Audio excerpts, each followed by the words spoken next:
បាទសួស្តីបងប្អូនទាំងអស់គ្នាថ្ងៃនេះខ្ញុំមកធ្វើវីដេអូមួយពាក់ព័ន្ធទៅលើការកម្ចីអនឡាញគឺខ្ញុំជួបបញ្ហា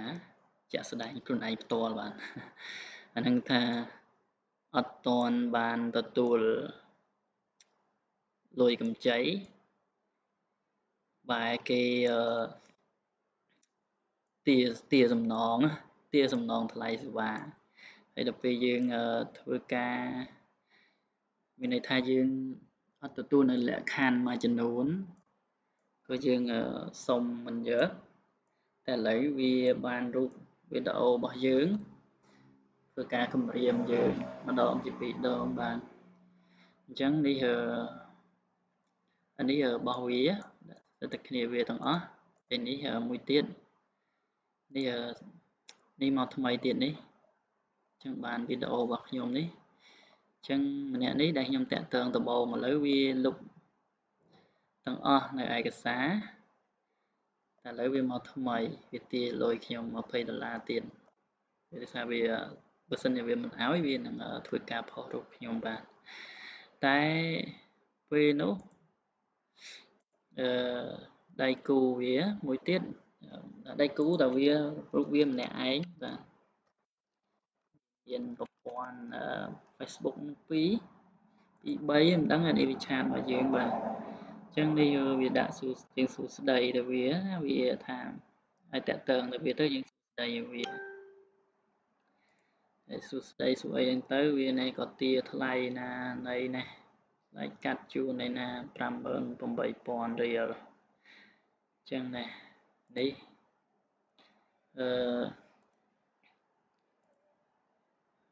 វាហ្នឹងដែលខ្ញុំបានតាក់ទងទៅសេវតុកអញ្ចឹងនេះបងប្អូនឲ្យតាក់ទងទៅហ្នឹងតាក់ទងថាឈ្មោះនេះហ្នឹងនេះក៏ខ្ញុំតាក់ទងទៅគាត់ហ្នឹងឈ្មោះរ៉ាហ្នឹង Facebook ហ្នឹងគាត់តាក់ទងទៅក៏គេបោះចំនួនប៉ុណ្ណេះឲ្យហើយក៏ដាក់មកណែសំឡេងអីហ្នឹងទៅខ្ញុំដាក់ forward សំឡេងចឹងណែទីខ្ញុំរហូតដល់ចុងបញ្ចប់នេះទីខ្ញុំហើយចុងបញ្ចប់នេះរូបភាពវីដេអូដែលខ្ញុំថាកម្ចីហ្នឹងតែដល់ពេលខ្ញុំស្ដាប់លក្ខខណ្ឌទៅវាទាច្រើនពេកក៏ខ្ញុំ cancel នៅគោលការណ៍វាខ្ញុំសូមអត់យកតែវាថាគិតមិនថ្លៃរដ្ឋបាលវាទាលុយយើងទាំងដែលយើងមិនទាន់បានទទួលលុយកម្ចីវាទារហូតទាហើយខ្ញុំក៏និយាយសម្រួលជ័យជាមួយវាណានេះកង់របស់វាបងប្អូននេះកង់លឿនធីរ៉ានឹងសិតខ្មែរឯងណាមិនមែនអ្នកបរទេសទេខ្មែរទេចឹងនិយាយជាមួយវានិយាយហូតវានៅទៀមទាឲ្យយើងបង់រហូតពេលនៅចុងក្រោយបាទចុងក្រោយក៏វាសម្រួលជាមួយខ្ញុំបាទសម្រួលណាតែលើថាបងចេញ24,000ទៅខ្ញុំចេញ25,000អូខេខ្ញុំថាសម្រួលប៉ុណ្ណឹងខ្ញុំក៏បាញ់លុយឲ្យនេះ24,000ទៅសម្រួលទៅគេថាជើញញ៉ៃជាមួយពួកហ្នឹងខ្ញុំលុយ24,000តែឃើញថាវាចាញ់បោកវាណាបាញ់ឲ្យវាទៀតដើម្បីជើញញ៉ៃទៅវានៅទៀមទាយើងរហូតហើយក៏វាដាក់អូខេលុបចោលរួចរាល់ហើយបងហ្នឹងអាចាស់បាទថ្ងៃទី12ខែ6ខ្ញុំលុបអាហ្នឹងខ្ញុំត្រឡប់មកវិញនេះថ្ងៃនេះព្រឹកនេះថ្ងៃទី23ថ្ងៃច័ន្ទវាយករូបខ្ញុំមកឡើងវិញវាទា$20មកវិញបាទហើយវាដាក់រូបអីទេនេះទាគិតមិនបាទហ្នឹងហើយអញ្ចឹងខ្ញុំសូមផ្ដាំបងប្អូនដែលខ្វះខាតចង់រកកម្ចីអនឡាញអីកុំឲ្យមានដូចខ្ញុំនេះអត់ការរេអ្នកខ្លះ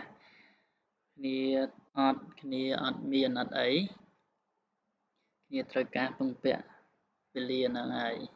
ឃើញថាវាអត់អីអញ្ចឹងប្រយ័ត្នទាំងអស់គ្នាបងប្អូនខ្ញុំជាការផ្ដាំផ្ញើរបស់ខ្ញុំអត់ឃ្លាន មានអីសូមកុំធ្វើការកម្ចីហើយវាឲ្យមកទៀតតែមកលេខខ្ញុំផងឲ្យផងខ្ញុំថាឲ្យនៅតែវាមកទៀតជាងជិះវៀងទាំងអស់គ្នាបងប្អូនសូមផ្ដាំបើឃើញមានបុគ្គលនេះអញ្ចឹងគាត់ថាផុសខ្ញុំតែគាត់ផុសទៅតែប្រហែលយើងវាមិនជាកំហុសអីផង